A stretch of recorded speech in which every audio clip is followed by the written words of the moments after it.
সত্যি মদনবাবুর প্রাণ সত্যি সংশয় ছিল। উনি সত্যিই বলছিলেন, কোনো ভ্রম ছিল না।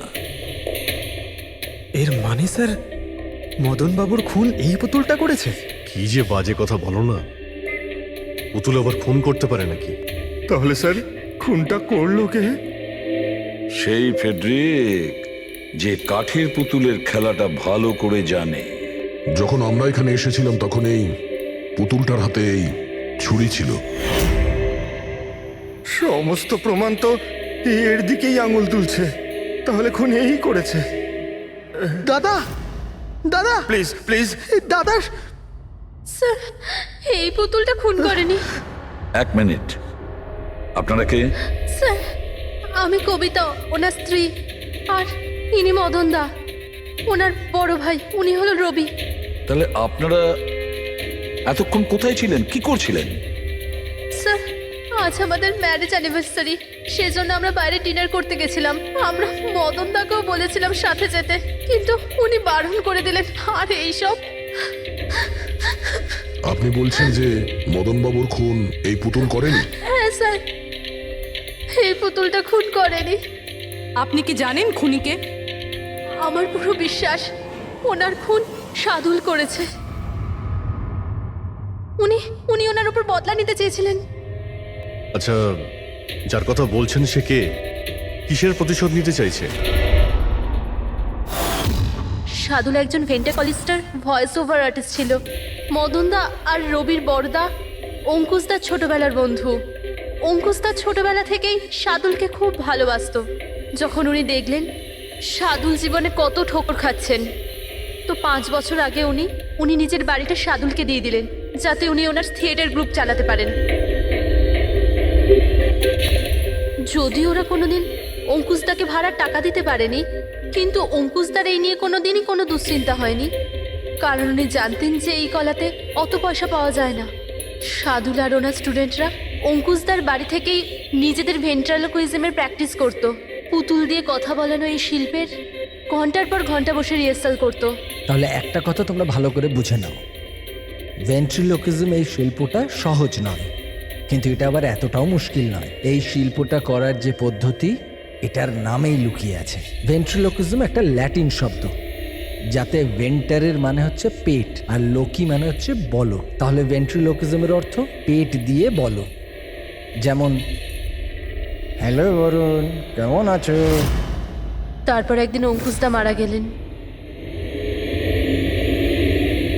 আর সব কিছু বদলে গেল। কারা? আরে আরে আরে আপনারা কি করছেন? আরে কি হলো? আপনারা কে? আরে কি করছেন? কি করছেন? এরকম করছেন কেন আপনারা? আপনারা কারা? কি হয়েছে? কি অসুবিধা? আরে আপনারা চাইছেনটা কি? আরে রবি, বলবান, কি হচ্ছে এখানে? কি হচ্ছে? এই যে এতদিন ধরে তোমরা বিনা পয়সার ফুটুনি মারছিলে না, আজ থেকে বন্ধ হয়ে গেল। আমি এখানে কোনো ধর্মশালা খুলে রাখিনি। কিন্তু বলবন্ত, অঙ্কুশ তো বলেছিল যে কে অঙ্কুশ? যে মরে গেছে, যে আর বেঁচে নেই, পৃথিবীতে আর নেই। এতদিন পর্যন্ত ওর পদ্ধতিতে চলেছো, আজ থেকে আমার পদ্ধতিতে চলতে হবে। বুঝতে পেরেছো? চলো, জায়গা ফাঁকা করো। রবি, বোঝাও তোমার দাদাকে। ও কি বোঝাবে আমাকে? আমি বুঝতে পারি তো সবকিছু। আর যদি এখানে থাকতেই হয় তো ভাড়া দিতে হবে। ভাড়া? হ্যাঁ, ভাড়া। কত ভাড়া দিতে হবে আমাদের? 4 লাখ। 4 লাখ? 4 লাখ টাকা তো আমাদের কাছে নেই। নেই যখন তখন খালি করো, না হলে আমি পুলিশকে ডেকে তোমাদের সবাইকে জেলে পাঠিয়ে দেবো, আর ওখানে থাকবার জন্য কোনো ভাড়াও দিতে হবে না। বলবন্ত, আমাদের কিছুটা সময় দাও। তাড়াতাড়ি আমরা কোথায় যাব? সময় টময় কিছু পাওয়া যাবে না। অনেক দেখেছি, অনেক হয়েছে তোমাদের তামাশা। চলো স্যার চলো। এরকম করবেন না প্লিজ স্যার, প্লিজ স্যার এরকম করবেন না আর স্যার, 1 মিনিট, যতদিন না তোমরা আজ পর্যন্ত ওর ভাড়া দিচ্ছ, এই যে তোমাদের জিনিসপত্র পড়ে আছে না, আর এগুলো কি, এই কাঠপুতুলগুলো, এগুলো সব আমার কাছে থাকবে। কিন্তু তুমি এই সমস্ত জিনিস নিয়ে নিলে আমরা ভাড়া কি করে দেব? ওসব আমি জানি না। স্যার এরকম করবেন না স্যার, আমরা আপনার সব টাকা মিটিয়ে দেবো স্যার, প্লিজ। স্যার, আপনার এগুলোকে নিষ্প্রাণ কাঠের পুতুল মনে হয়, কিন্তু আমাদের কাছে এগুলো প্রাণের সমান। ও ভাই ট্র্যাজেডি কিং, তোমার এই যে সব মেলোড্রামা আছে না, এগুলো আমার দাদা অঙ্কুশের সাথেই চলতো, আমার সাথে নয়। আর এই যে কি এ 4 লাখ টাকা রোজগার করে দেবে এই কাঠপুতুলগুলো, আরে 4 লাখ কি 4,400 টাকাও রোজগার করে দিতে পারবেন এই কাঠপুতুলগুলো। জানো কেন? কারণ এই শিল্প শেষ হয়ে গেছে, জিরো। এই যে তোমাদের গুরু আছে না সাদুল, ওরই মতো কোনো কাজের নয়, লুজার, একজন লুজারও, বুঝলে? বেরো বেরো এই।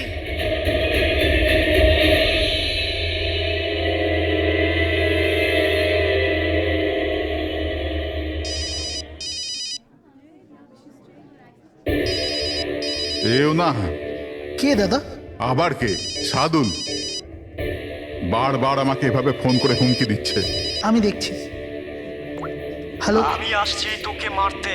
এবার তোর জীবন কিছুদিনের অতিথি মাত্র। হ্যালো দাদা, আমার মনে হয় আমাদের পুলিশ স্টেশনে যাওয়া উচিত। পুলিশ ডিপার্টমেন্টে আমি একজনকে চিনি, হয়তো ও আমাদের সাহায্য করতে পারে। হ্যাঁ দাদা, আমি এটুকু বিশ্বাস করতে পারিনি যে এই সাদুল এত বড় পাগল হবে। আমাদের পুলিশের কাছে যাওয়া উচিত। কোনো লাভ নেই, এই সাদুল নিজের মোবাইল থেকে ফোন করছে না, কোনো ল্যান্ডলাইন নাম্বার থেকে করছে। Landline number? আমি খোঁজ নিচ্ছি নাম্বারটা কোথাকার। কি? এটা কি বলছো তুমি? হ্যাঁ ঠিক বলছি, এই নাম্বার এই হসপিটালের মর্গ রুমের। সাদুল আমাকে হসপিটালের মর্গের রুম থেকে কেন ফোন করবে? এই নাম্বার থেকে এনাদের কাছে ফোনে হুমকি দিচ্ছে, কাল রাত আর আজ সকালেও দিয়েছে, টানা 3 দিন ধরে আসছে। কে করছে এই কল? স্যার, এই ফোন দিয়ে কারোরই ফোন করবার কোনো অনুমতি নেই। আমি সারাদিন এখানেই থাকি, এই ফোন থেকে কেউ কোনো ফোন করেনি।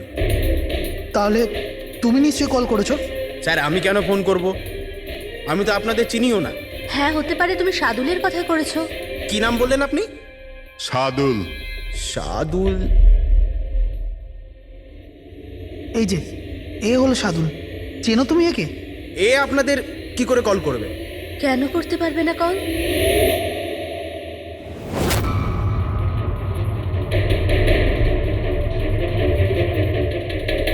এ কিভাবে হয়ে গেল? সাদুল 3 দিন আগেই ইনি মারা গেছেন, তাহলে ইনি ফোন কি করে করবেন? কিন্তু এর মৃত্যু হলো কিভাবে? ইনি ড্রিঙ্ক করেছিলেন, একটা গাড়ি এনাকে উড়িয়ে দিয়ে চলে গেছে, ওখানে ওনার মৃত্যু হয়।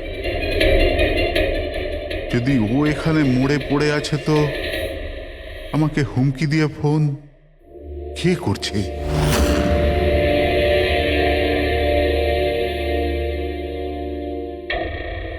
স্যার, হ্যাঁ, পুলিশের রেকর্ড অনুযায়ী তো এই সবকটা কল মর্গের ল্যান্ডলাইন থেকে এসেছিল। কিন্তু মর্গেন ল্যান্ডলাইন তো কেউ ইউজই করে না, তাহলে এসব কি করে? পুরবি ভালো করে চেক করো, দেখো ব্যাপারটা কি। মনে হচ্ছে ব্যাপারটা গোলমেলে। স্যার, হ্যাঁ, উনি কিচ্ছু জানতে পারবেন না। আপনি এরকম কেন বলছেন? কারণ সিআইডি স্যার জীবিত লোকেদের ধরতে পারে, আত্মাদের নয়।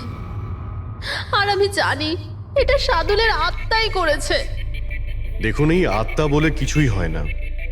আর আপনি একজন এডুকেটেড পার্সন হয়ে এইসব বলছেন? আপনিও তো পড়াশুনো জানা, আপনি বলুন না, একটা লাশ মর্গ থেকে ফোন কি করে করতে পারে? কি করে ওই মদনদার সাথে ওই পুতুলটা কথা বলতে পারে?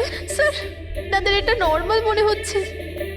আপনারাও এমন কিছু ফিল করেছেন যেটা মদনবাবু করেছিলেন? হ্যাঁ স্যার। না, বাঁচাও, আমি তোমাদের ছাড়বো না। তোমরা খুব বিরক্ত করছো আমাকে, তোমাদের সবাইকে মেরে ফেলবো আমি, ছাড়বো না। দাদা, সরে যাও। না দাদা কি হলো? এদিকে আসবে না। আরে কিন্তু দাদা এটা কি করছো তুমি? দাদা কি? কাঠপুতুল আছে এখানে, সরে থাকো। কাঠের পুতুল? আমাকে মারতে এসেছে, আমি বলেছিলাম না। দাদা 1 মিনিট দাদা এটা কি করছো তুমি? রবি, এই এই আওয়াজটা ওপর থেকে আসছে। কিন্তু উপরে তো কিছুই নেই, পুরো তো স্টোর রুম আছে আর একটা বন্ধ ঘর আছে। Store room? হ্যাঁ, ওই স্টোর রুমের মধ্যেই তো আমি সমস্ত কাঠপুতুলগুলো একটা বড় বাক্সের মধ্যে তালা লাগিয়ে বন্ধ করে রেখেছি। কাঠের পুতুল? ওগুলো সব বাইরে চলে এসছে কিভাবে? কি?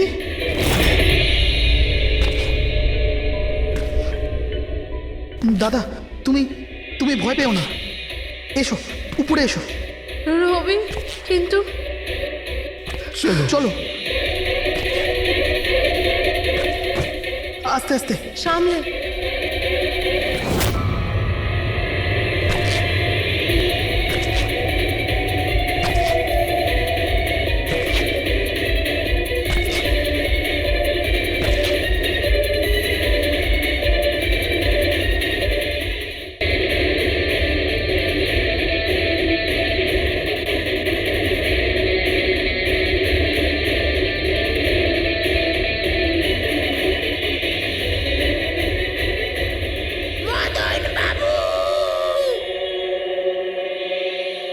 দাদা আওয়াজ এই ঘর থেকে আসছে। হ্যাঁ এসো।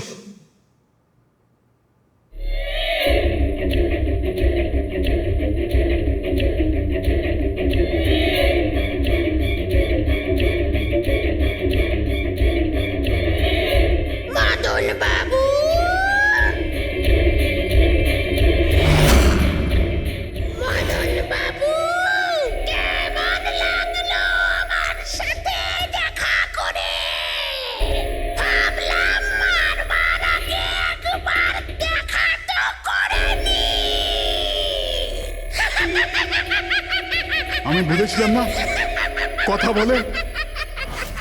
স্যার, মদন দাদা সব পুতুলগুলোকে বাক্সে বন্দি করে রেখেছিল, কিন্তু কি করে জানি না এই পুতুলগুলো কোথা কোথা থেকে বেরিয়ে আসছিল। আমরা ওই বাক্সটাও দেখতে চাই, ওই রুমটাও যেখানে ওই তোমরা কাঠের পুতুলটা দেখেছিলে, সেটা কোথায়? স্যার দুটো ঘরই উপরে স্যার। চলো দেখাও। আসুন স্যার।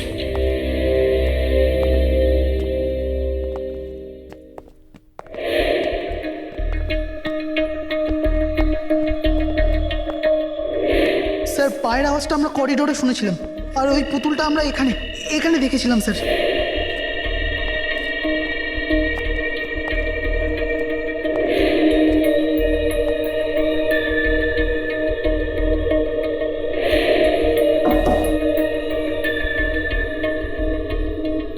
আচ্ছা এটা বলুন যে এই রুমটা এত ফাঁকা কেন? স্যার আমি ভেবেছিলাম কি এখানে ট্রেডমিল আর বাইসাইকেল রাখবো, একটু এক্সারসাইজ করব, কিন্তু সময় পাইনি।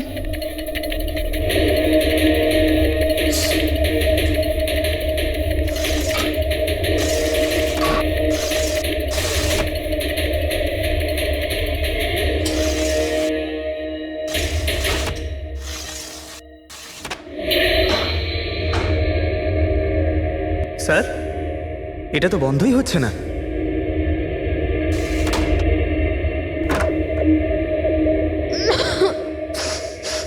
আসুন স্যার। স্যার এই ওই পেটিগুলো যেখানে পুতুলগুলো বন্ধ করা আছে। একটু লাইটটা অন করবেন? হ্যাঁ।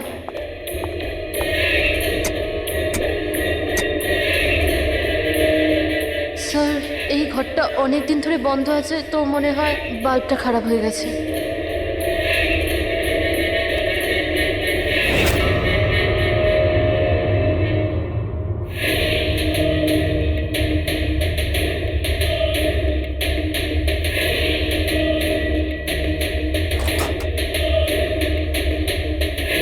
স্যার প্রত্যেকটা বক্সে তালা লাগানো আছে।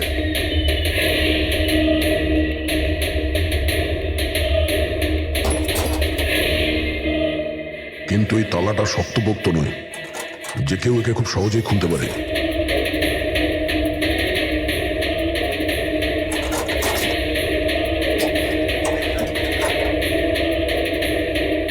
এতগুলো পুতুল,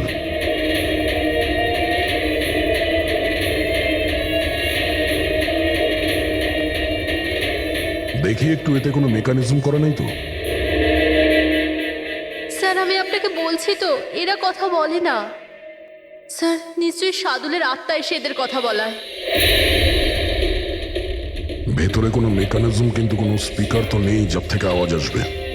স্যার উনি কিন্তু ঠিক কথাই বলছেন, না তো কোনো মেকানিজম আছে না কোনো স্পিকার, কিন্তু তাহলে এই পুতুলগুলো কথা বলে কি করে?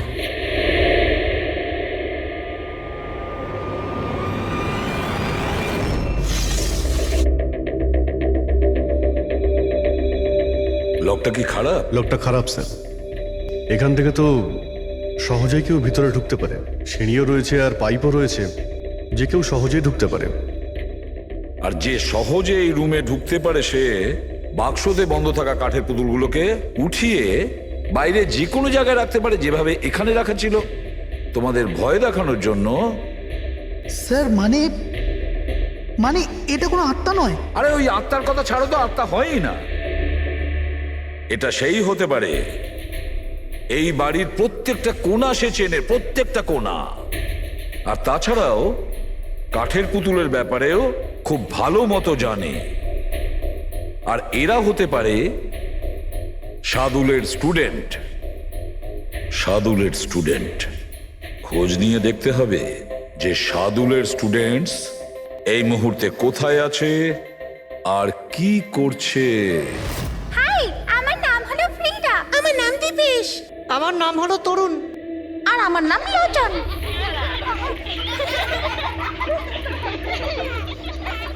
আজ আমি তোমাদের একটা দারুণ গল্প শোনাতে চলেছি। না, সবসময় কেন তুমি শোনাবে গল্প? আরে তুই তো আপত্তি কিসের? ফ্রিডা, তোমার সবসময় ভালো রোল প্রয়োজন পড়ে। হ্যাঁ দীপেশ, তুমি একদম ঠিক বলেছ। পরিশ্রম আমরা করি আর ফেমাস তুমি হয়ে যাও। তোমার পুতুলও তো সেই কথাই বলছে। স্যার, বুঝতে পারছি না স্যার, এটা এই পুতুলগুলো কথা বলছে কি করে? আরে পঙ্কজ, এটা একটা আর্ট, ভয়েস চেঞ্জ করার আর্ট। এটাকে বলে ভেন্ট্রিকুলিজম। একদম। কথা তো এরাই বলছে, কিন্তু মনে হয় যেন এই আওয়াজ পুতুলের মুখ থেকে বেরোচ্ছে।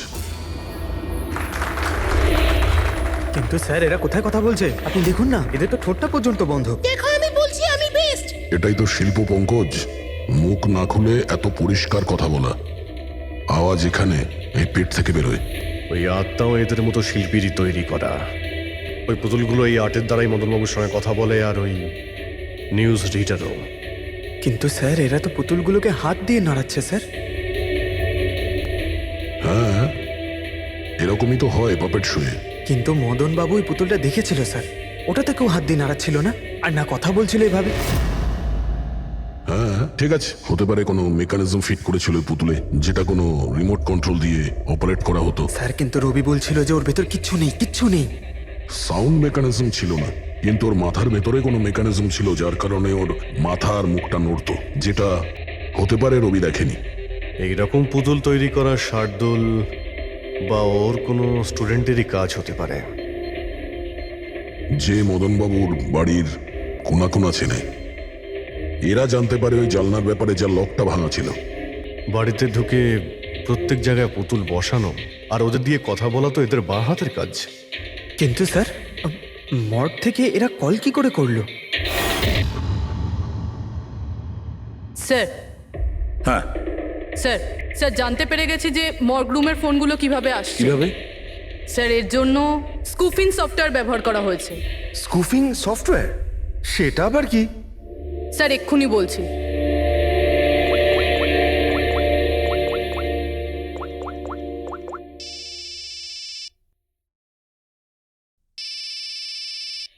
কি যন্ত্রণা! আমার ওয়াইফকে এখনই ফোন করতে হলো। হ্যাঁ স্যার, আমি কারেন্টের বিলটা দিতে না আবার ভুলে গেছি। মনে হয় লাইনটা কেটে দিয়ে গেছে। আমাকে বকবে বলেই ফোনটা করেছে। ফোনটা তোলা ঠিক হবে? ধরো, যাও তাড়াতাড়ি কথা বলে নাও। হ্যালো, হ্যাঁ, আমি বাড়ি ফেরার সময় কারেন্টের বিলটা দিয়ে বাড়ি যাবো। রেডি স্যার, এইবার কারেন্ট কেটেই যাবে। আরে পুরবি, তুমি ফোন করেছিলে? কিন্তু এটা তো আমার ওয়াইফের phone number.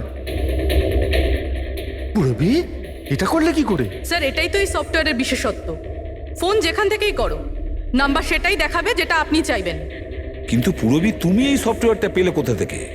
Sir, cyber unit থেকে নিয়েছি। আর স্যার, এর সাহায্যে শুধু নাম্বারই নয়, বরং কোনো মানুষ তার লোকেশন পর্যন্ত ভুল বলতে পারে। ওরে বাবা রে! স্যার, ভীষণ বিপজ্জনক সফটওয়্যার কিন্তু। খুনি মর্গের নাম্বার এই জন্যই ব্যবহার করেছে যাতে আমরা ভাবি এই পুরো ব্যাপারটা সাদুলের আত্মা করেছে। সাদুলের আত্মার কাজ। আচ্ছা বাচ্চারা, তোমাদের সঙ্গে দেখা করে খুব ভালো লাগলো। পরের বার আবার দেখা হবে। বাই। সাবধানে যাও তোমরা। Bye bye bye bye bye. হ্যাঁ বলুন, কিভাবে আমি আপনাদের সাহায্য করতে পারি? হ্যাঁ, তোমরা সাহায্য না করলে আর কে করবে? আসলে আমরা এটাই জানতে চাই যে মদনবাবুকে ভয় দেখানোর প্ল্যান তোমাদের মধ্যে কে করেছিল? আমরা ঠিক বুঝলাম না। আচ্ছা, তোমরা কিছু বুঝতে পারলে না? হ্যাঁ, না স্যার, আমি বুঝতে পারলাম না। আমি নির্দোষ। চুপ। খুব হাসি পেল, হ্যাঁ? একটা লোক মারা গেছে আর তোমাদের সবার হাসি পাচ্ছে। মৃত্যু? কার মৃত্যু? মদন বাবুর খুন হয়েছে ওনার। সিআইডি থেকে আসছি আমরা। সিআইডি? হ্যাঁ, সিআইডি। আর আমাদের সন্দেহের তালিকায় তোমরা সবাই আছো। কাল তোমরা কোথায় ছিলে? কাল আমি আমার বন্ধু শালিনীর বাড়িতে ছিলাম। ওর বাড়ির লোকদের জিজ্ঞেস করতে পারেন। আর তুমি তুমি কোথায় ছিলে? স্যার আমরা লোচন আর আমি একটা শোয়ের জন্য গিয়েছিলাম পুনেতে, আজ সকালেই ফিরেছি। পুনা? কিসে গিয়েছিলে পুনায়? ক্যাব বুক করে। আমার কাছে ইনফরমেশন আছে, আপনি চাইলে দেখতে পারেন। এই দেখুন। কি ব্যাপার, এত ঘামছো কেন তুমি? হ্যাঁ, কাল রাতে তুমি কোথায় ছিলে? স্যার ওই আমি বলছি, তুমি কাল রাতে মদন বাবুর বাড়িতে ছিলে কিনা? হ্যাঁ হ্যাঁ ছিলাম ওখানে, কিন্তু আমি কাউকে মারিনি। তাহলে ওখানে কি করতে গিয়েছিলে? হ্যাঁ স্যার আমি তো শুধু মদনকে শিক্ষা দিতে চেয়েছিলাম, যেটাও সাদুল স্যারের সাথে করেছে, খুব খারাপ করেছে। আর হ্যাঁ, আমাদের মাঝে আজ যে সাদুল স্যার নেই তার একটাই কারণ, সে হচ্ছে মদন। ওনার জন্যই উনি মদ খাওয়া শুরু করেছিলেন আর সময়ের আগেই মারা গেলেন। তোমরা ভেবেছো খুনের বদলা খুন? না না স্যার, আমরা শুধু ওনাকে ভয় দেখাতে চেয়েছিলাম। গৌরবের প্ল্যান ছিল এটা। হ্যাঁ স্যার, গৌরবই কালকে রাতে আমাকে ফোন করে ডাকে, ওই 11:30-12টার আশেপাশে, কিন্তু আমি একটু লেট হয়ে যাই আর 12:30টায় গিয়ে পৌঁছাই।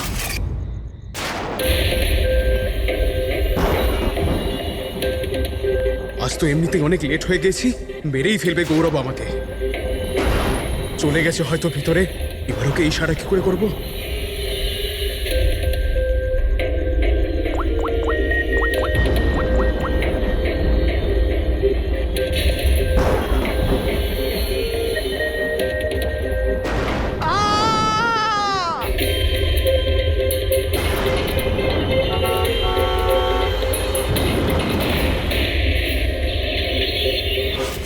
গন্ডগোল তো করেই ফেলেছ, মদন বাবুর খুন হয়ে গেছে।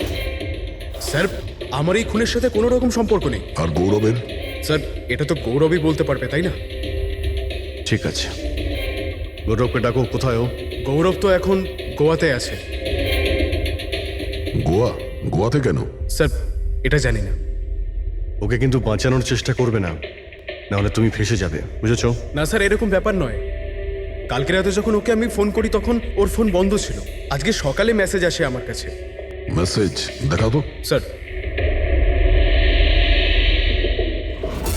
কাল রাত্রে যেটা হয়েছিল সেটা হওয়ার কথা নয়। আমি গোয়া পৌঁছে গেছি কিছুদিন গা ঢাকা দেওয়ার জন্য। কিন্তু এ গোয়াতে কখন পৌঁছলো আর কিভাবে? যখন আমরা ক্রাইম সিনে পৌঁছেছিলাম তখন তো ও ওখানে ছিল না।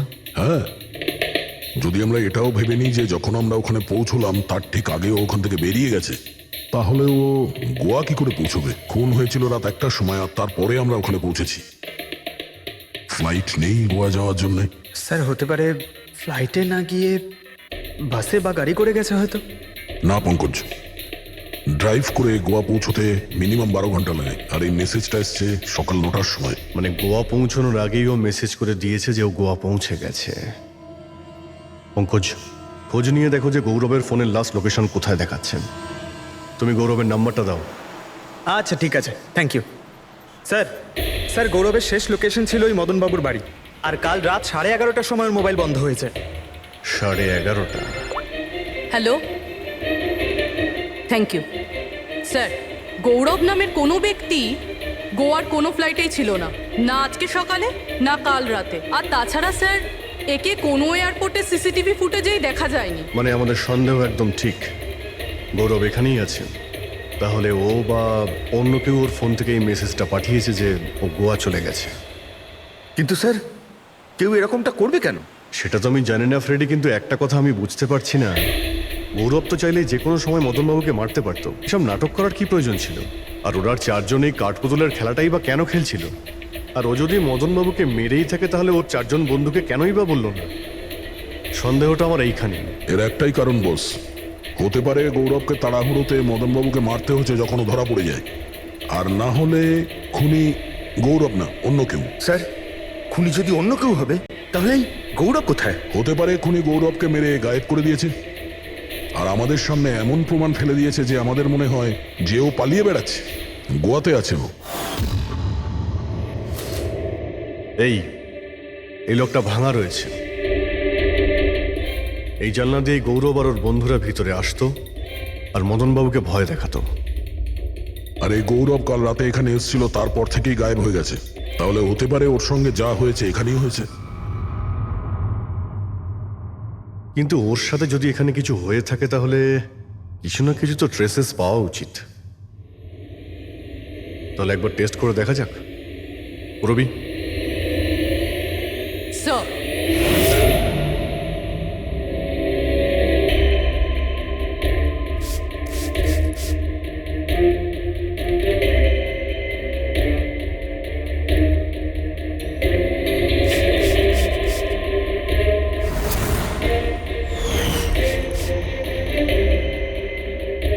স্যার আপনার সন্দেহ ঠিক ছিল, এখানে তো রক্ত রয়েছে। ও যখন এই দরজা দিয়ে বাইরে বের হয়েছিল তখনই ওর ওপরে কেউ আক্রমণ করে। স্যার এদিকে তো কোনো চিহ্নই নেই। ওদিকটা দেখো। এই যে স্যার, ওখানেও দেখো।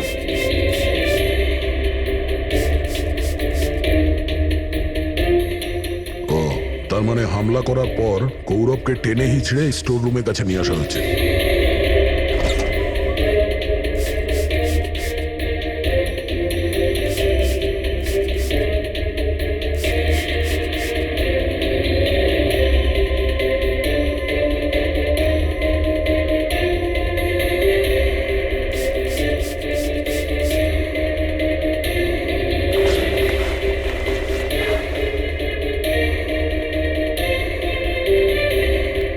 রক্তের দাগ তো এতটা অবধি রয়েছে, তার মানে গৌরবকে এখানেই। আর আমরা এখানে এলাম কিন্তু আমরা জানতেই পারলাম না। আর তারপরও গায়েব হয়ে যায়। মনে হচ্ছে এখন বডিটাকে কোথাও পুঁতে দিচ্ছে এই বাড়ির লোকেরা।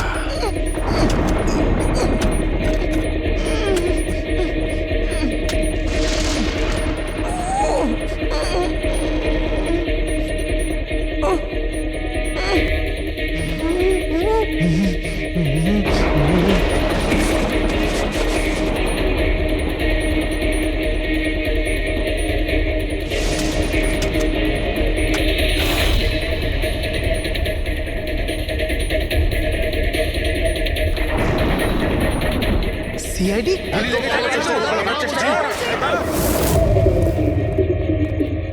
সরে যাও। পিছিয়ে যাও। স্যার, হ্যাঁ, জীবিত আছে। তাড়াতাড়ি হসপিটালে নিয়ে যাও। তোমরা কবর দিতে চাইছিল ওকে? হ্যাঁ, কিন্তু আপনি কি করে জানলেন আমরা এখানে? আজকাল মোবাইলের মাধ্যমে আমরা অপরাধীকে ধরে ফেলি।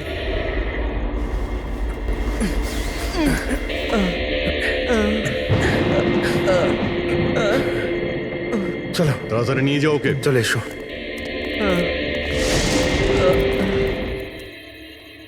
ওই স্বার্থপর আর লোভী মানুষটার মরে যাওয়াই ঠিক ছিল। অঙ্কুশদা মারা যাওয়ার পর মদনদা নিজেই সব প্রপার্টি দখল করতে চেয়েছিল, আমরা কি পেতাম? লবণঙ্গা। আমরা এই প্ল্যানটা তখন বানালাম যখন বাড়িতে ওই কাঠপুতুলের ঘটনাগুলো ঘটছিল।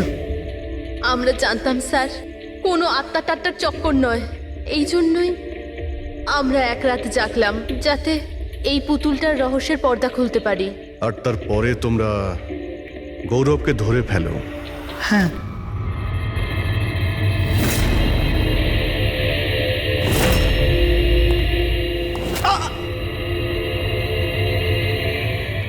গৌরবের থেকে সব সত্যিটা জানার পর আমরা ভাবলাম যে ওর ওই কাঠপুতুলের খেলার সুযোগ নিয়ে আমরা আমরা মদন দাদাকে মারতে পারি। আর সেই কারণে গৌরবের ওপর হামলা করে ওকে বাক্সে ঢুকিয়ে দিয়েছো, আর তারপর মদনবাবুকে খুন করে আমাদের বোকা বানাতে চেষ্টা করেছো।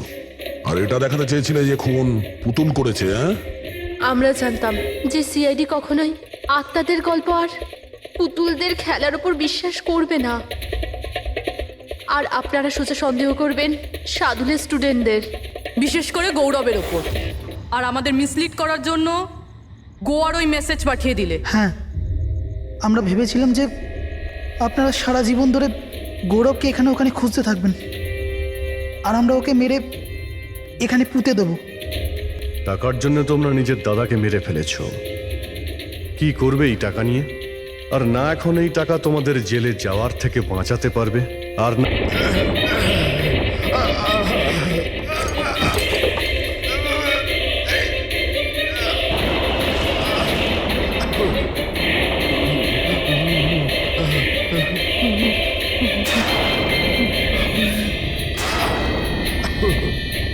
সিআইডিকে ফোন করি। হ্যালো, হ্যাঁ আপনি বলুন। হ্যালো, মদনবাবু বলুন, মদনবাবু কি হলো?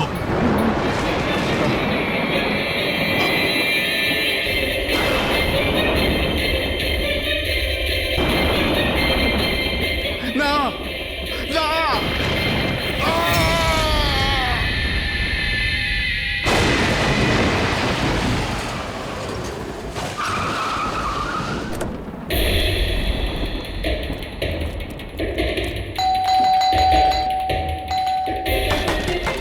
মদনবাবু,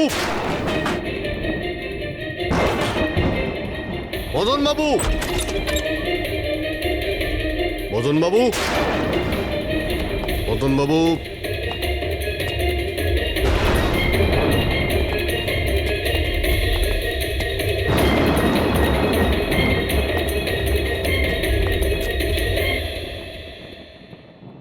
দয়া,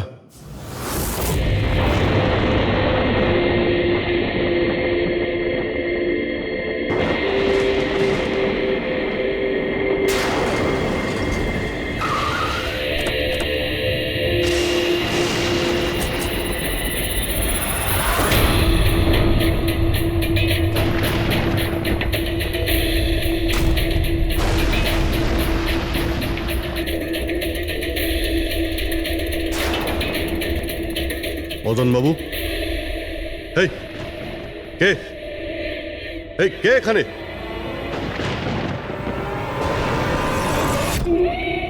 এটা কি?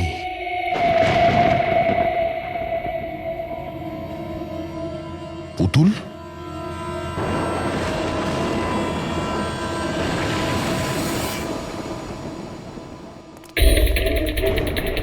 অভিজিৎ, স্যার, আমরা দেরি করে ফেলেছি।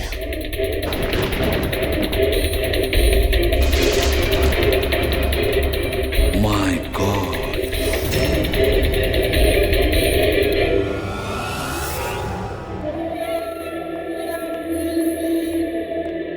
এই নিন। আস্তে আস্তে আস্তে।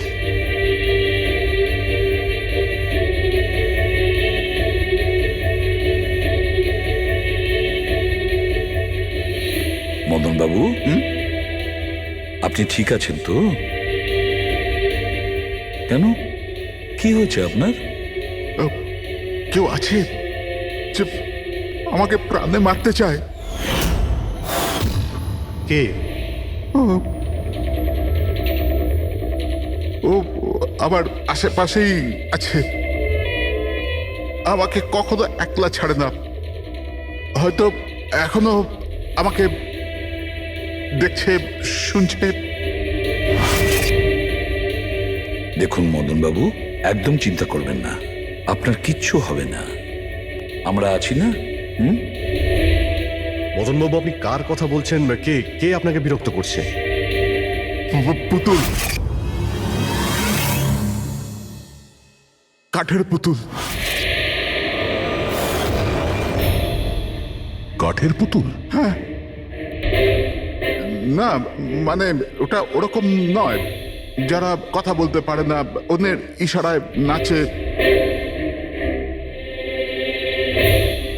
এই কাঠপুতুলগুলো কথা বলে, কথা বলতে পারে, নিজেরা চলে চলে ফিরে বেড়ায়।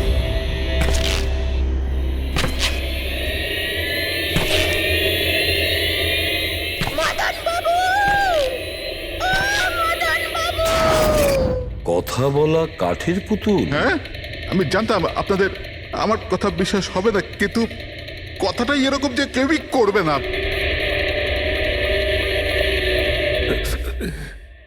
স্যার আপনি এরকম কোনো পুতুলের ব্যাপারে শুনেছেন কখনো?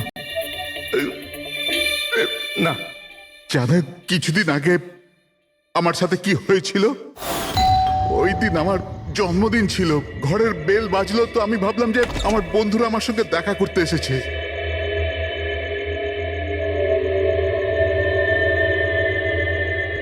এত রাত্রে কে বেল বাজালো? অদ্ভুত তো।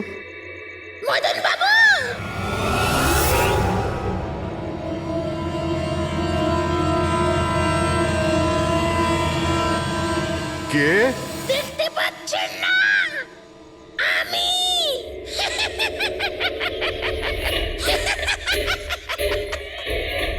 আরে আমি, এত অবাক হওয়ার প্রয়োজন নেই।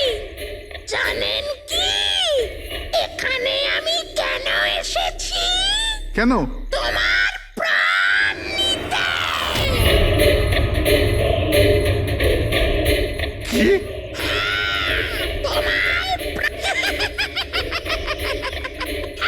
রবি, কবিতা, তাড়াতাড়ি এদিকে আসো। কি হয়েছে দাদা? কে? পুতুলটা এটা বলছে যে এ আমার প্রাণ নিয়ে নেবে। কি? হ্যাঁ দাদা, এটা একটা নির্জীব পুতুল। হ্যাঁ, ওটাই তো। তো এটা আপনার প্রাণ কি করে নেবে? দাদা তুমি আমাদের সাথে মজা করছো? হ্যাঁ, না, তোমরা কি বলছো? রবি, আমি এরকম অদ্ভুত মজা কেন করব, তাও আজকের দিনে? আরে আমি নিজে শুনেছি যে ও বললো যে ও মেরে ফেলবে আমাকে। আমি দেখছি। কি? আস্তে আস্তে রবি। শান্ত হন।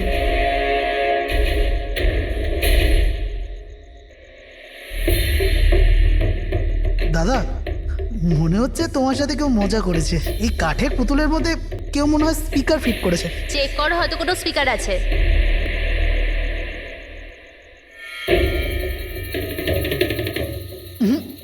না, এখানে তো কিছু নেই। এখন কোথায় ওই পুতুলটা? কি করে থাকবে? আমি ওই সময় ওকে একদম ভেঙে চুরে জ্বালিয়ে দিয়েছি, শেষ করে দিয়েছি।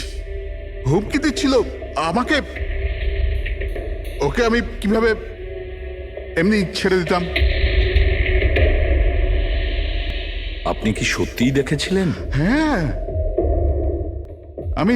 মদনবাবু, এটা হতে পারে যে আপনি কোনো স্বপ্ন টপ্ন দেখেছিলেন। না, আমি দেখেছিলাম ও একলা। আমি আর একবার নয়, এরকম আমার সাথে বেশ কিছুদিন পর।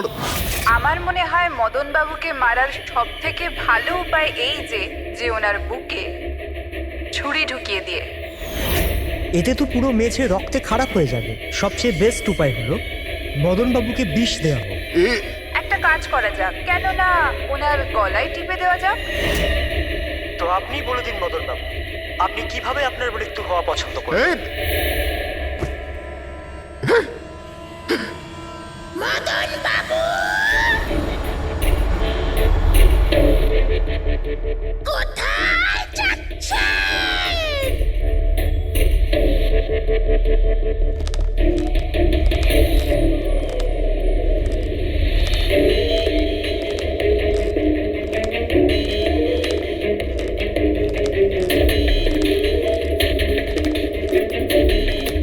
বলুন মদন বাবু।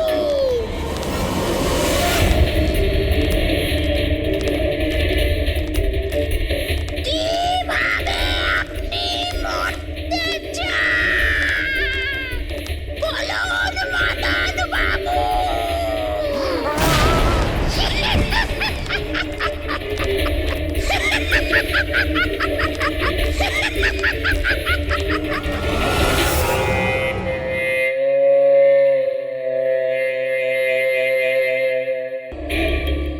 আর এদেরকে নিয়ে যাও। যদি একটুও চালাকি করো না,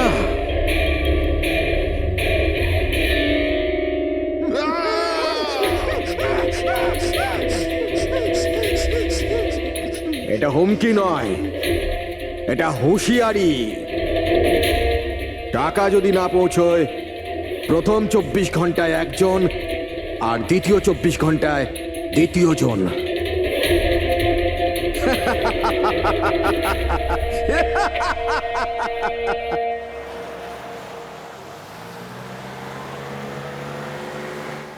এক ঘন্টার মধ্যে আমরা শরৎপুর ফ্যাক্টরি পৌঁছে যাব। এই দেখো, কালকে গ্রামের লোকজন ফ্যাক্টরিতে আবার ঝামেলা করেছে, পাথরও ছুঁড়েছে আর কিছু লোকদের ক্ষতিও করেছে। এরা কেন বুঝতে পারে না এরা আমাদের সাথে জিততে পারবে না? ফালতু ঝামেলা, এতে তো কিছুই পাওয়ার নেই। হ্যাঁ, যদি মেনে নিত তো লাভ এদেরই হতো। আরে ভাই, আমি তো বলবো এটা বোকা। আরে কোম্পানি এত ভালো সুযোগ দিচ্ছিল, নিয়ে নিতে পারতো। না, নিজেদের জেদে চলবে, আন্দোলন চালিয়ে যাচ্ছে। জানি না কি চায় এরা।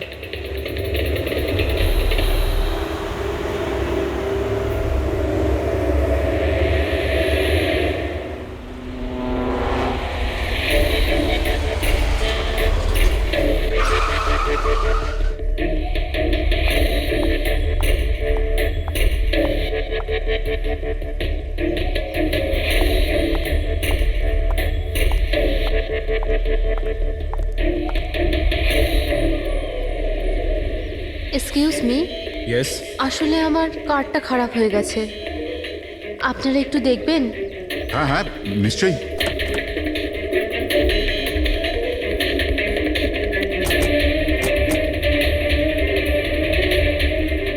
ও, এমনিতে আপনি যাবেন কোথায়? আমাদের সাথে চলে আসুন। আই মিন, আপনাকে ছেড়ে দিচ্ছি। আর দেখুন, আপনি আপনার গাড়ির একদম চিন্তা করবেন না, ওটা ঠিকঠাকভাবে সার্ভিস সেন্টারে পৌঁছে যাবে। সত্যি? ইয়া।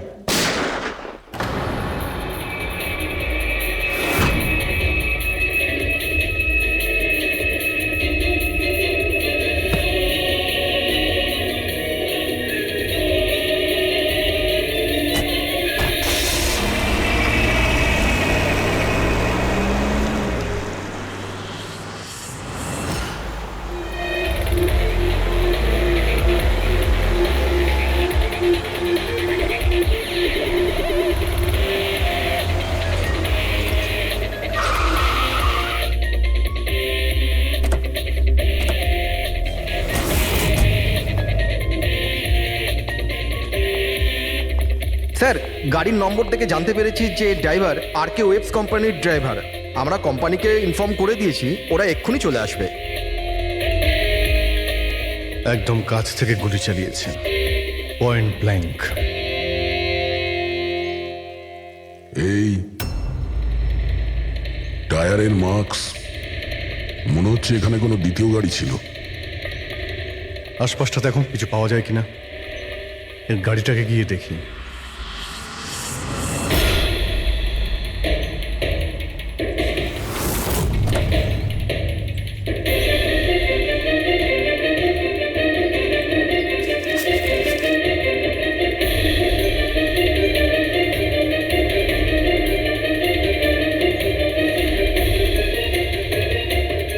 তিনটে ল্যাপটপ আছে গাড়ির ভেতরে। মনে হচ্ছে গাড়ির মধ্যে ড্রাইভার ছাড়া আরো লোক ছিল।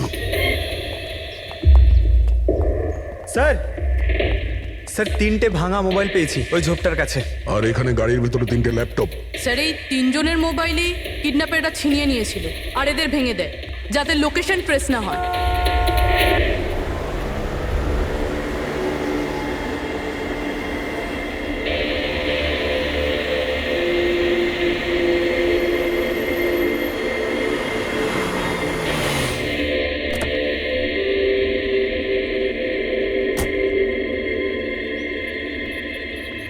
এক্সকিউজ মি, আপনি আগে আমি বিক্রান্ত, আর কে ওয়েবস কোম্পানির সিইও, আর ইনি হচ্ছেন আমাদের chief functional officer Malini. Hello sir. কে কে ছিল এই গাড়িতে আপনি জানেন? অভয়, মুরলী আর সঞ্জীব, ওই 3 জন আমাদের টপ এক্সিকিউটিভ ছিলেন, আমাদের অফিসের কাজে শরৎপুর গেছিলেন। দেখুন, আমাদের মনে হচ্ছে যে এই 3 জনকে অপহরণ করা হয়েছে। ও মাই গড। আপনার কিছু ধারণা আছে যে এই কিডন্যাপিং কে করতে পারে? কারোর উপর সন্দেহ আছে আপনাদের? কোম্পানির কি কারোর সাথে কোনো বিবাদ বা ঝগড়া? ম্যাম, শরৎপুর গ্রামের লোকেদের সাথে তো অনেক দিন ধরেই ঝামেলা চলছে। কিন্তু ঝামেলা ঝঞ্ঝাট এসব তো হতেই থাকতো, কিন্তু এত বড় ঘটনা ঘটে যাবে এটা আমরা আশা করিনি। ঠিক আছে, অপহরণ যখন হয়েছে মুক্তিপণের জন্য ফোন নিশ্চয়ই আসবে। যদি আপনাদের কাছে কোনো ফোন আসে আমাদের অবশ্যই ইনফর্ম করবেন। Sure sir. তাছাড়া খুনি তো এখানে কোনো প্রমাণও ফেলে যায়নি, আর কেউ কিছু জানেও না। যতক্ষণ না ওরা কল করবে আমরা কিচ্ছু করতে পারবো না। পঙ্কজ, বডিটাকে ফরেন্সিক ল্যাবে পাঠিয়ে দাও। মেসেজ আছে। কিডন্যাপারদের ব্যাপারে জানতে হলে এই লিঙ্কে চেক করুন। অনেক হলো ইঁদুর বিড়ালের খেলা, এবার বাস। আমাদের জমি, আমাদের মাতৃভূমিকে বন্ধা করার যে অপরাধ আর কে ওয়েবস করেছে, ওর ক্ষতিপূরণ করতে হবে 50 কোটির হিরে। তোমাদের কাছে 2 দিন আছে, 2 দিন। যদি একটু চালাকি করো না। স্যার, এ তো ওকে মেরেই ফেললো। স্যার স্যার এই ভিডিওটা ওরা টিভিতে দেখাচ্ছে। কিন্তু এই ফুটেজ চ্যানেলের লোকেরা পেল কোথা থেকে? এরকম ধরনের ফুটেজ আপনারা ন্যাশনাল টিভিতে দেখাচ্ছেন? হ্যাঁ, আরে আপনাদের কোনো মানবিকতা বিবেক বলে কিচ্ছু নেই নাকি? হ্যাঁ, অন্তত জনসাধারণের প্রতি দায়িত্বটা বোঝা উচিত ছিল। কিন্তু স্যার, সাধারণ লোকের কাছে খবর পৌঁছে দেওয়াটাও তো আমাদের দায়িত্ব। ব্যাস ব্যাস, এই দায়িত্বের কথা আপনারা বলবেন না, বুঝেছেন? এই দায়িত্ব পালন করতে গিয়েই তো আপনারা ভুলে যান একজনকে খুন করা হচ্ছে আর আপনারা তার ভিডিও দেখাচ্ছেন, কিন্তু এটা ভেবে দেখছেন না যে ওর মা বাবার কি অবস্থা হবে, ওর স্ত্রীর কি অবস্থা হতে পারে, আর ওর বাচ্চাদের কি অবস্থা হতে পারে। কোনোদিন ভেবেছেন? না। ব্যাস, চ্যানেলের টিআরপি বাড়াও, তাহলে আরো টাকা আসবে। স্যার এতটা ভাবিনি, যখনই ফুটেজ পেয়েছি আমরা। কোথায় পেয়েছো ফুটেজ? কোথা থেকে পেয়েছো ফুটেজটা? স্যার, ওই ফুটেজটা আমি পেয়েছিলাম। কোথা থেকে? কেউ দিয়েছিল আমাকে। কে দিয়েছিল? স্যার, ওটা তো আমি জানি না। তার মানে 2 ঘন্টা আগে আমার একটা আননোন নাম্বার থেকে ফোন এলো। উনি বললেন যে ওনার কাছে নাকি আর্কাইভস কোম্পানির বিরুদ্ধে প্রমাণ আছে, যে কিভাবে শরৎপুরের ওই জমিগুলো নষ্ট করার পেছনে ওদের হাত আছে। তো আপনি দেখা করেছিলেন? স্যার, দেখা করতে তো গেছিলাম, আর অনেকক্ষণ অপেক্ষাও করলাম, কিন্তু কেউ এলো না। তারপর আমি ওখান থেকে চলে এলাম। হ্যাঁ, যখন আমি আমার গাড়ির কাছে এলাম তখন দেখলাম গাড়ির উইন্ডশিপে একটা এনভেলাপ আটকানো আছে। ওই এনভেলাপের ভেতর একটা পেনড্রাইভ ছিল। এই সব ফুটেজ আমি পেনড্রাইভ থেকে পাই। স্যার, এই বাইরে আমি কিচ্ছু জানি না। রাস্তা থেকে 3 জন কিডন্যাপ হয় আর মুক্তিপণের জন্য কোনো ফোন আসে না, অথচ এই ফুটেজটা আসে আপনার কাছে। কেন এই ফুটেজটা অন্য কারো কাছে কেন গেল না? স্যার, কারণ এই পুরো ম্যাটার আমি প্রথম থেকেই রিপোর্ট করছি। আর্কিউভস কোম্পানির জন্য গ্রামবাসীর যত অসুবিধা হয়েছে ওই সব আমি কভার করেছি, আর গ্রামবাসীর পক্ষ আমিই রেখেছি। হয়তো সেজন্যই। তাহলে তোমার এটা মনে হয় যে এই সব কিছুর পিছনে গ্রামবাসীদেরই হাত আছে?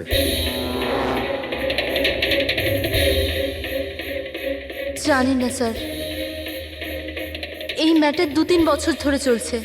গ্রামবাসী প্রোটেস্টও করেছিল, হুমকিও দিয়েছিল, এমনকি পাথরও ছুঁড়েছিল, কিন্তু গ্রামবাসী সত্যি সত্যি এরকম কিছু করতে পারে এই বিষয়ে আমার কোনো আইডিয়া নেই। আমরা ঠিক খুঁজে বের করব, ঠিক খুঁজে বের করব এর পেছনে কে আছে। কাউকে আমরা ছাড়বো না।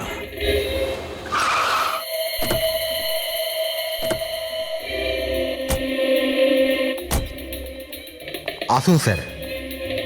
স্যার, ইনি সুধাকর, শরৎপুর গ্রামের প্রধান।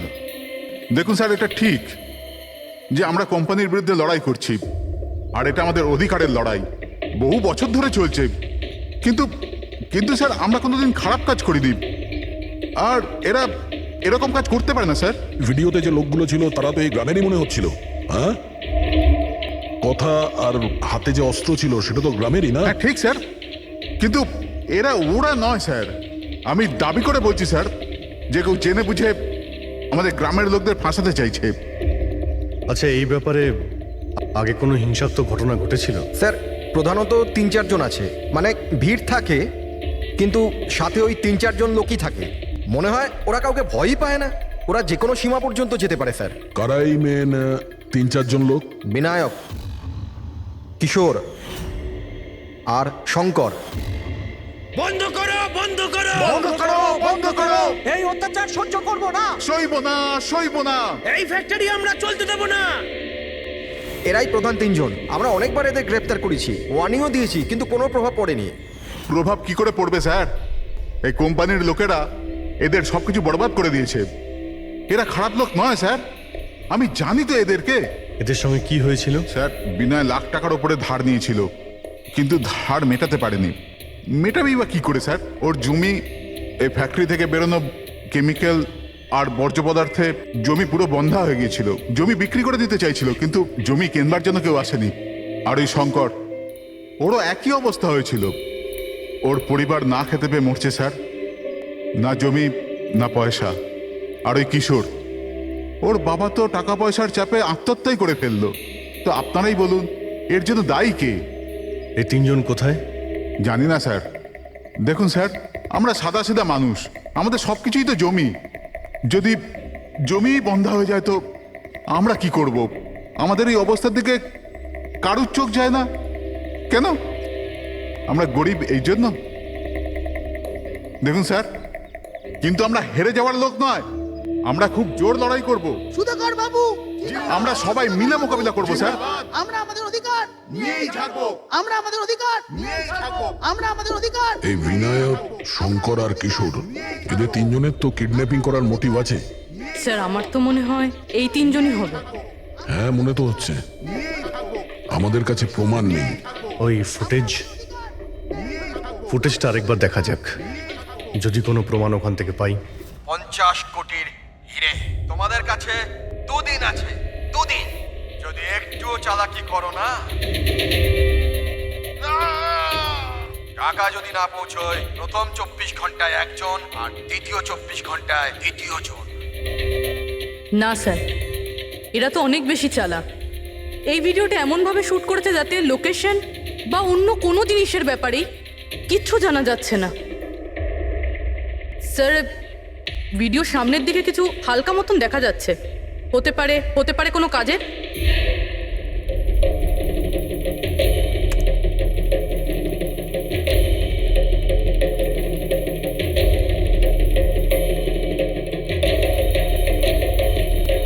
পাথর?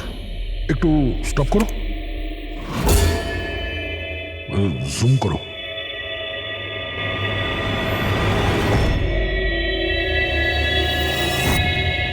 এটা তো পাথর স্যার। এ তো বেশ বড় পাথর, কোনো পাহাড়ের স্যার এটা। কিন্তু আমার এটা কোনো গুহা বলে মনে হচ্ছে, বা কোনো পোড়ো বাড়ি হয় না? পুরবি চেক করে দেখো তো এই গ্রামের আশেপাশে কোনো গুহা বা পুরনো বাড়ি আছে কিনা।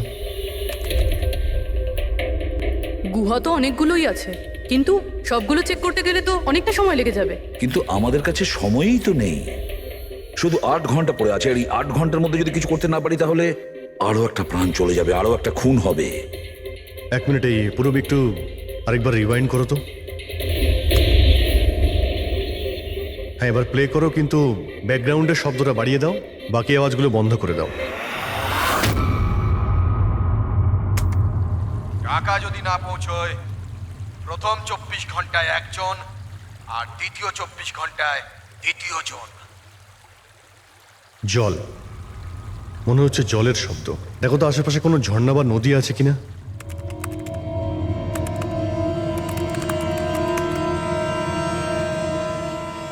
ইয়েস স্যার, একটা নদী তো আছে। স্যার, ওইদিকে একটা গুহা আছে, যার পাশ দিয়ে নদীটা যাচ্ছে।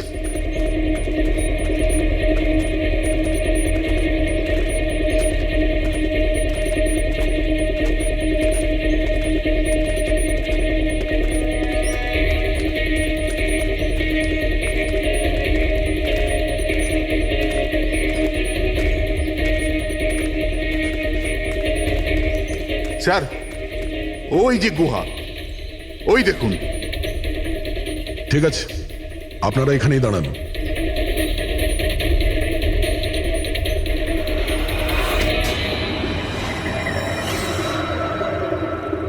চল চল। এখানে তো খুবই অন্ধকার।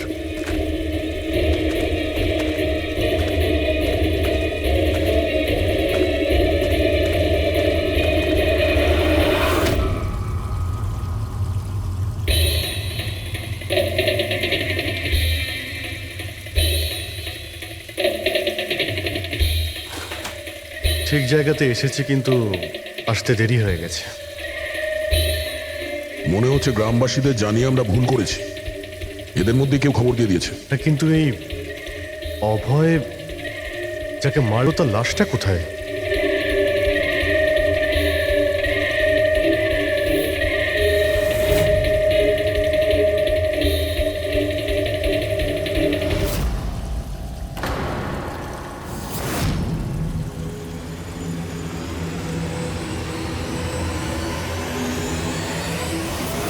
ও নো,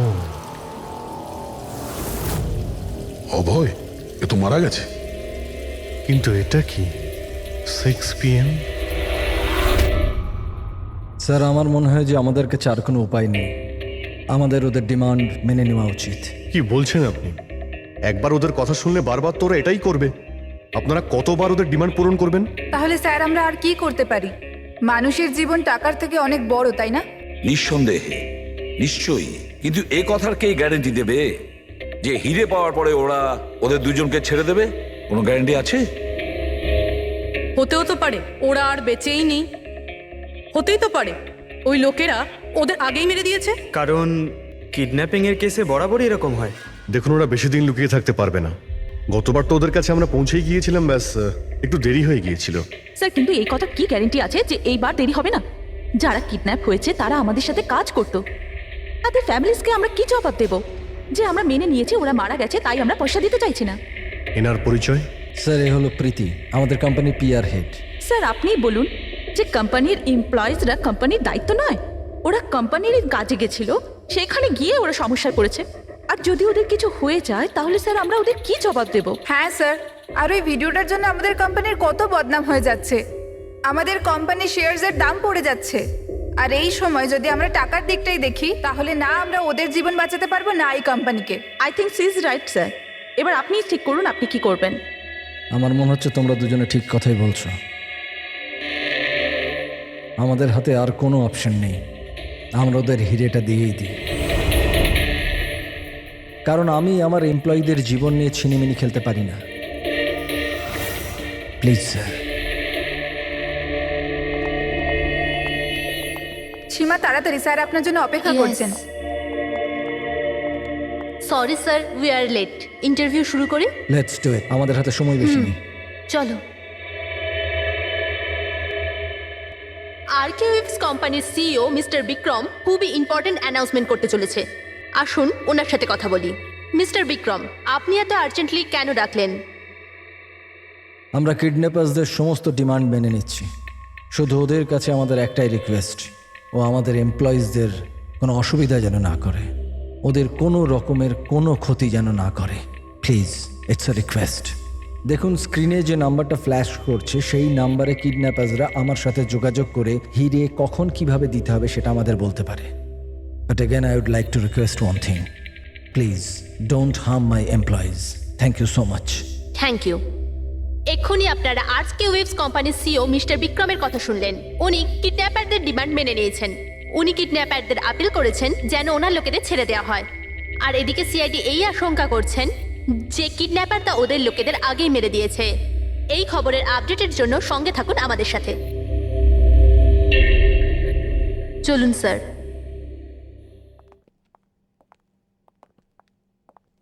হ্যালো স্যার।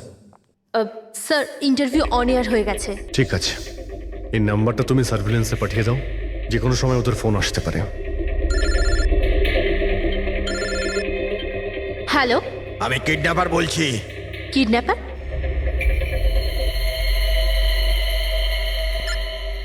শোনো, ওই যে হিরে আছে না, ওটা তুমি নিয়ে আসবে।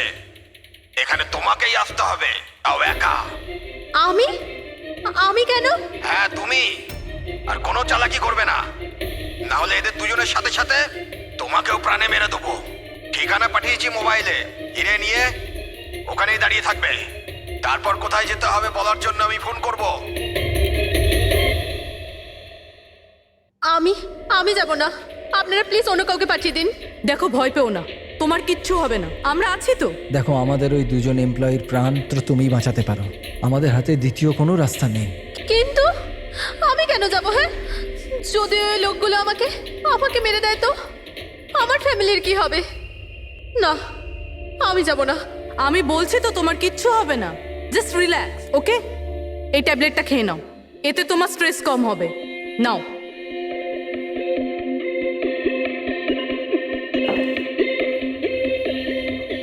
দেখো সীমা, আমরা তোমাকে একা পাঠাচ্ছি না, আমরা আশেপাশেই থাকবো। তোমার সঙ্গে ট্র্যাকিং ডিভাইস থাকবে, তুমি যেখানেই যাবে আমরা জানতে পেরে যাব। না স্যার, আপনারা কি শুনেননি ওরা কি বলেছিল? যদি আমি কোনো চালাকি করার চেষ্টা করি তো ওরা আমাকে মেরে ফেলবে। স্যার, ও একদম ঠিক কথা বলছে। এও মারা যাবে আর ওর সঙ্গে আমার দুজন এমপ্লয়িও মারা যাবে। স্যার, ওরা যে ডিমান্ড করছে আমাদের মেনে নেওয়া উচিত। আমাদের হাতে আর অন্য অপশন নেই স্যার। আমি অন্তত কাউকে মরতে দেখতে পারি না। আপনারা খুব বড় ভুল করছেন।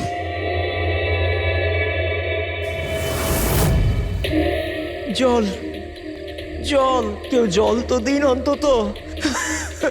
দেখুন, আমার অ্যাজমা আছে, আমাকে আমার ওষুধটা দিন। আরে ওষুধ নয় তো, আমার চোখটা তো খুলে দাও, আমার দম বন্ধ হয়ে আসছে, প্লিজ আমাকে খুলে দাও। ছেড়ে দাও আমাদের, দেখো তোমরা টাকা তো পেয়েই যাবে। চুপ, একদম চুপ। হ্যাঁ, নিয়ে যাও ওকে, না হলে প্রাণে মেরে দেবো।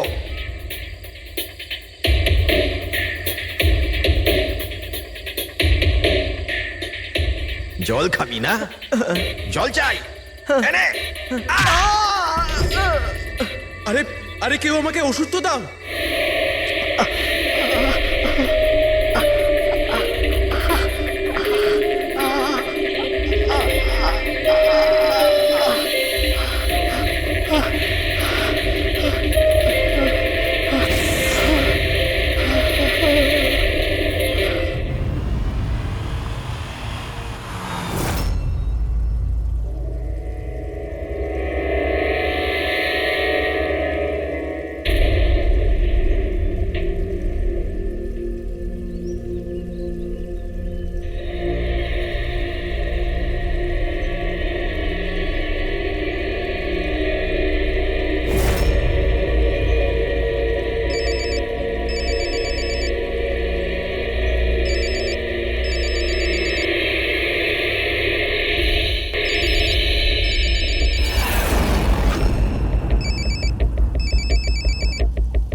হ্যালো, এখান থেকে বাঁদিকে যাও, সামনে 200 মিটার পর কাঁচা রাস্তা পাবে, ওটা দিয়ে এগিয়ে যাও। শেষে গিয়ে একটা নদী পাবে, ওটাকে পার করে ওখানেই দাঁড়িয়ে যাও। আর হ্যাঁ, ফোন সাথেই রাখবে, আবার কল করব আমি।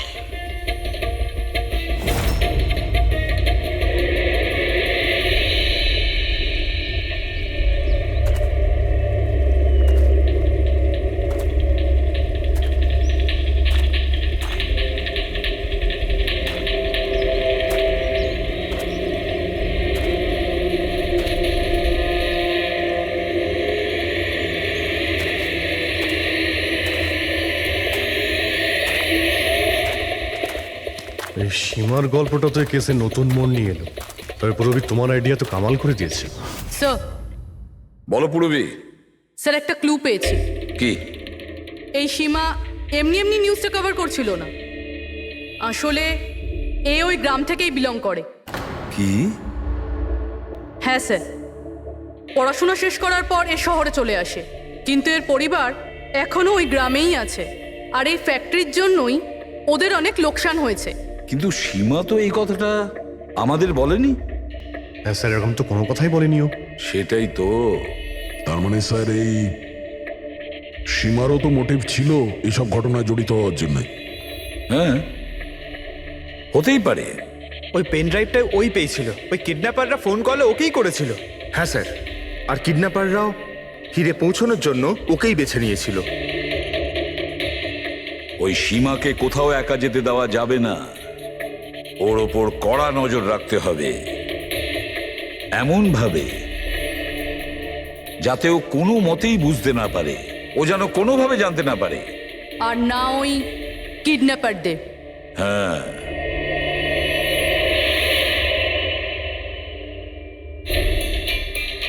পঙ্কজ, এটা একটা মাইক্রো ট্র্যাকার। ব্যাস, এইবার এটা যে কোনোভাবে এই ক্যাপসুলটা সীমাকে খাওয়াতে হবে। আমাদের কাজও হয়ে যাবে, আর ও বুঝতেও পারবে না।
ও তো ওখানে দাঁড়িয়ে আছে।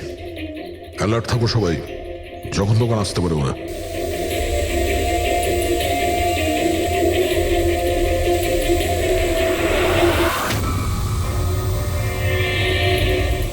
ড্রোন?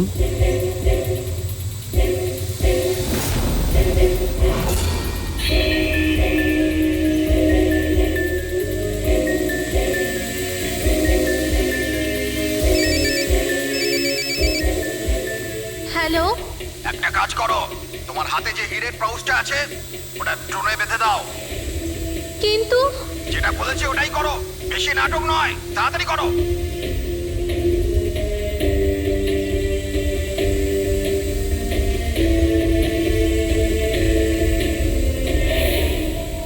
হিরে তো ড্রোনে বেঁধে দিচ্ছে।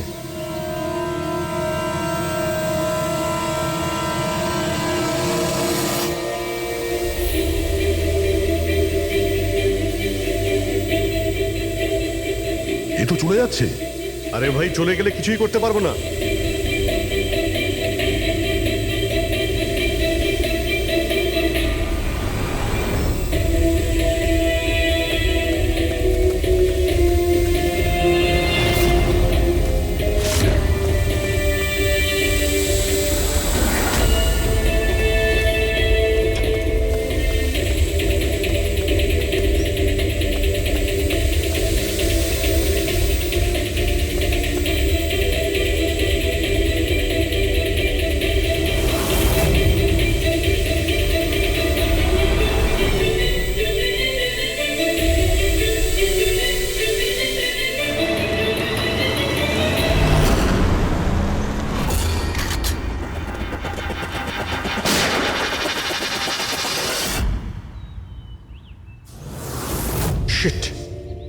স্যার, এবার তো হিরেও ওদের কাছে আছে।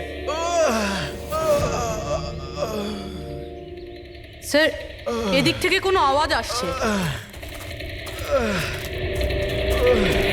স্যার, এবার তো হিরেও ওদের কাছে আছে। স্যার, এদিক থেকে কোনো আওয়াজ আসছে। স্যার,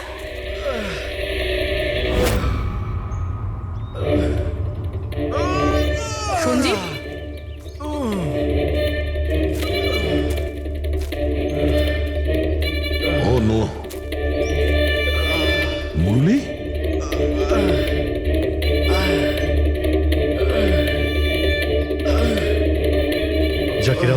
বেঁচে তো আছে, মনে হচ্ছে যাওয়ার সময় ফেলে দিয়ে গেছে। হ্যাঁ মিস্টার বিক্রান্ত, এই সঞ্জীব আর মুরলী এদেরকে আমরা পেয়ে গেছি, কিন্তু ওদের দুজনের অবস্থা খুব খারাপ। আপনারা একটা কাজ করুন, আমাদের কোম্পানির গেস্ট হাউস পাশেই আছে, ওদের ওখানে নিয়ে আসুন। সমস্ত মেডিকেল ফ্যাসিলিটিস ওদের ওখানেই দেওয়া হবে। ঠিক আছে। স্যার এই সঞ্জীব আর মুরলি কমপক্ষে এদের জীবনটা তো বেঁচে গেল। হ্যাঁ, কিন্তু ওরা কারা ছিল? কারা ছিল ওরা? একজনকে মেরে ফেলেছে ওরা, 50 কোটি টাকার হিরে চুরি করেছে, প্রায় ধরা পড়ে গিয়েছিল কিন্তু ফসকে বেরিয়ে গেল। আর আমরা কোনো সূত্রই পেলাম না, একটাও সূত্র পেলাম না। রবি কিছু জানতে পারলে যে এই তিনজন লোক বিনায়ক, শঙ্কর আর কিশোর এই দুদিন কোথায় ছিল? স্যার পুলিশ ওদের ওপর নজর তো রেখেছিল, কিন্তু স্যার এই বিনায়ক এ কিছুক্ষণের জন্য উধাও তো হয়েছিল। আচ্ছা, কোথায় গিয়েছিল কেউ জানে না। কিন্তু এই কাজটা গ্রামের লোকেদের হবে এটা মনে হচ্ছে না। গ্রামের লোকেরা কি এইসব ইউজ করতে পারবে, মানে এই ড্রোন এগুলো ইউজ করা? অভিজিৎ, আজকাল এই ড্রোন কেনাটা কোনো ব্যাপার না, ইন্টারনেটে পাওয়া যায়, যে কেউ কিনতে পারে স্যার। যাই হোক, পঙ্কজ তো গেস্ট হাউসে আছে, একবার যদি সঞ্জীব আর মুরলির জ্ঞান ফিরে আসে পুরো ব্যাপারটাই পরিষ্কার হয়ে যাবে। সঞ্জীব আর মুরলি, এবার আমাদের সবকিছুই ওই সঞ্জীব আর মুরলির ওপর রয়েছে।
স্যার, আমি এরা চেঁচানোর শব্দ শুনে আমি এখানে এলাম, আর এখান থেকে কাউকে পালাতে দেখলাম।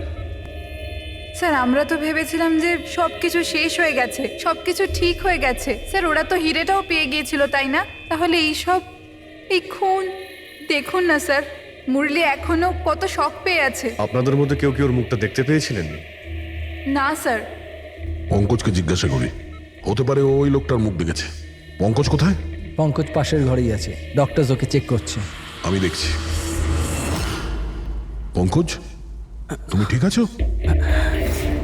হি is absolutely fine now. Thank you. কি হয়েছিল কি এখানে এক্স্যাক্টলি?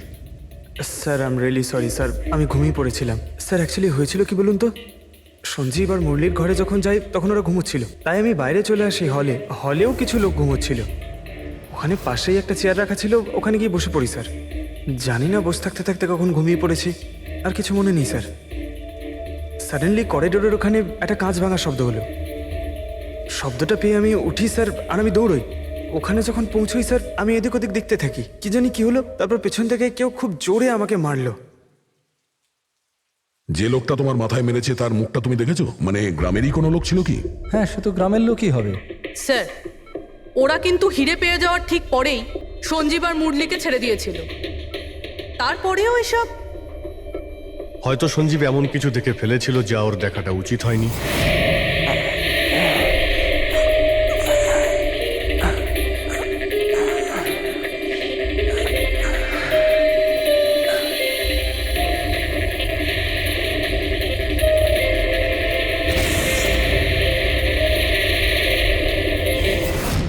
ওদের বিপদ হতে পারতো, সেই জন্যে। স্যার যদি সঞ্জীব যদি এরকম কিছু দেখেই ফেলে তাহলে সঞ্জীবকে আগেই কেন মেরে ফেললো না? তখন মারতে পারেনি বলেই তো এখন মেরে গেল। সমস্ত রুম বন্ধ ছিল তো খুনি কাঁচ ভেঙে ভিতরে ঢুকেছিল না?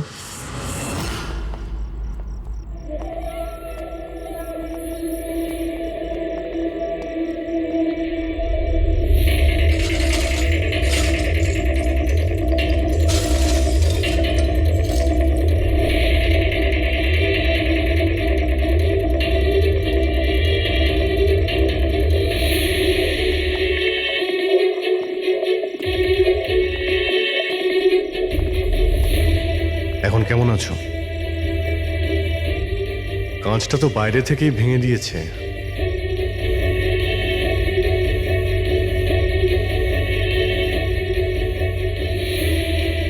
দয়া, এ দেখতে পাচ্ছ?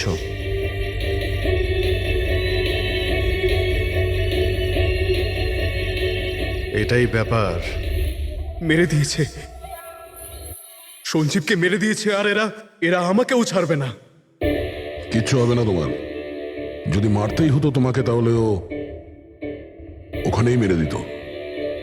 সঞ্জীবের কাছে শেষবার কে গিয়েছিল? আগে আমি গিয়েছিলাম, প্রায় 1টার সময় ওর জ্ঞান ফিরেছিল কিছুক্ষণের জন্য, আর জ্ঞান ফিরতেই ও প্রীতির সাথে কথা বলতে চাইছিল। তো আপনি কথা বলেছিলেন? হ্যাঁ স্যার, যখন ডক্টর আমাকে বললেন তখন আমি ওনার সাথে কথা বলতে গেছিলাম স্যার। ও যত তাড়াতাড়ি সম্ভব ওর নিজের ফ্যামিলির কাছে যেতে চাইছিল। আমি ওকে বললাম যে কাল সকালের মধ্যেই ব্যবস্থা করে দেব। তারপর তো ও ঘুমিয়ে পড়েছিল স্যার। আমারও এখানে একটু চোখ লেগে গেছিল। হ্যাঁ স্যার, প্রায় রাত 3টে নাগাদ ওর ঘর থেকে চিৎকারের আওয়াজ এলো। ওখানে পৌঁছে দেখি স্যার কোনো গ্রামের মানুষ আমার পাশ দিয়ে তাড়াতাড়ি পালিয়ে গেল। ও, তো কেউ কাঁচ ভেঙে ভিতরে ঢোকে, জানালার কাঁচ বাইরে থেকে ভেতরের দিকে পড়ে, কিন্তু যদি কেউ বাইরে থেকে ভিতরে ঢোকে তো তার পায়ে লেগে কাঁচের টুকরোগুলো একটু সামনের দিকে আসা উচিত ছিল। কিন্তু অদ্ভুত ব্যাপার এটাই যে কাঁচের টুকরো আমরা সামনে পাইনি, আমরা শুধুমাত্র জানালার কাছেই দেখলাম। জানেন কিভাবে? ওটা এইভাবে যে কেউ জানলা থেকে ভেতরে আসেইনি, সির্ফ কাঁচ ভেঙে জানলার ও ওখান থেকে পালিয়ে গেছে। এ কিরকম কথা বলছেন আপনারা? যদি কেউ রুমের ভিতরে নাই আসে তাহলে সঞ্জীবের খুন হলো কি করে? করেনি, খুন সে করেনি। প্রীতিদেবী, আমি আপনাকে একটা প্রশ্ন করব। যদি কেউ বাইরে থেকে ভিতরে না আসে তাহলে রাত 3টের সময় আপনি কাউকে ভিতর থেকে বাইরে যেতে কি করে দেখলেন? তুমি ওই খুনিকে দেখোইনি, সেটা এই জন্যেই যে ওই খুনিটা আর কেউ ছিল না, তুমি নিজে ছিলে। প্রীতি, সঞ্জীব যখন আমাকে দেখা করার জন্য ডাকলো তখন ও খুব চিন্তিত ছিল। তখন ও আমাকে বললো যে গুহার মধ্যেও কিছু দেখেছিল।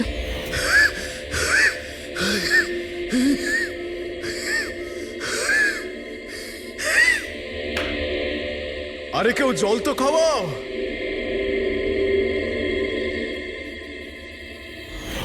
এসব কি বলছো তুমি? এরকম কিচ্ছু নয় স্যার। এটাই সত্যি, আর এখন মিথ্যে কথা বলে কোনো লাভ নেই। সঞ্জীব সত্যিটা জেনে গেছিল যে মুরলি কিডন্যাপ হয়নি, বরং ও নিজেই এই প্ল্যানের সাথে যুক্ত ছিল। ও গিয়ে পুলিশকে সমস্ত কথা বলে দিতে চাইছিল। আমি ওকে বললাম আমরা কাল সকালে গিয়ে মিডিয়া আর পুলিশকে সব কিছু বলে দেবো, আর ও গিয়ে শুয়ে পড়লো। ও বেচারি জানতোই না যে ওই মুরলির সাথে তুমিও এই ঘটনায় যুক্ত ছিলে। স্যার, আমাদের প্ল্যান একদম পারফেক্ট ছিল। 50 কোটি টাকার হিরে আমাদের পকেটে ছিল, আর কেউ কিছু জানতো না। কিন্তু সঞ্জীব শেষ মুহূর্তে সবকিছু বিগড়ে দিতে চাইছিল। তাহলে আমি কি করতাম স্যার?